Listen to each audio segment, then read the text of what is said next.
Welcome to this episode of YouTube where we are remembering Bolts, who was born May 17th, 2012 and passed away November 12th, 2020 from degenerative myelopathy.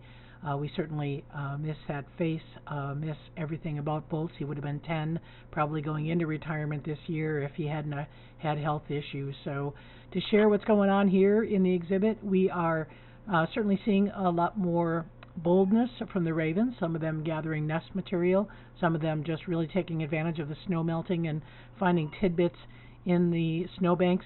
This is Rika and Grayson enjoying a couple of scapulas we actually use for distraction.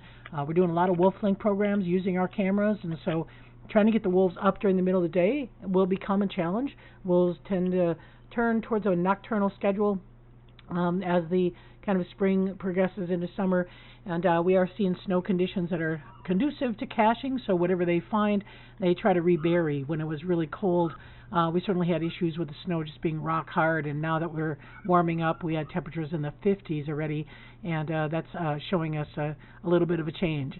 Rika is going to be 10 months old next week, so she is classic puppy, certainly enjoying her time as a pup and having opportunities to just be a pup. She enjoys the sun.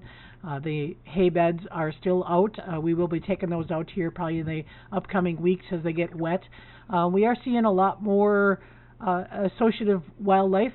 This is Excellent Grayson doing a little bit of a stalk and a jump. And again, Rika showing she's a pup. She doesn't take the lead in it, but she gets excited. And the Explore.org camera, fortunately, was able to pick up what they were interested in. It was a red squirrel, and the red squirrel seemed to be unscathed. But if you're listening to the webcams or to the Explore.org cam, you're hearing different birds, you're hearing more activity, and obviously seeing a little bit of a transitional change to activity, meaning more active in the mornings, more active at night, less active during the warmth of the day.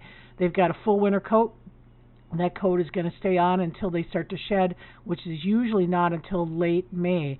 I always find it interesting. They shed a little bit later than one might think. When the warm weather comes, they have their full winter coat. They get a little hot, but they do have a great coverage when we get into the black fly season. So, gotta wonder if that isn't, nature's way to protect them from excessive bug bites. They have a tendency to hold on to that undercoat until late May, and we will then again be collecting that. Rika is the only one that we'll be collecting from for the auction. Again, we want to thank everyone who supported our successful Wolf Care auction that just ended, yielding an incredible amount, over $39,000 in auction items, as well as an additional $6,000 in donations, and so incredibly grateful for people's support to the Ambassador Wolves.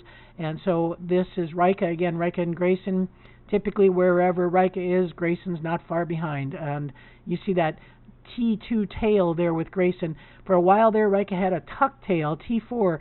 That tells me that there was probably food involved in that little interaction. So if you want to learn more about the Ambassador Wolves, please log into our website at wolf.org and check us out under webinars.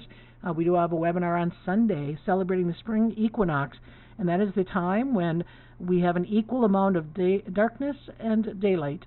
So when the sun is directly angled over the equator. So that will be occurring about 10:35 a.m.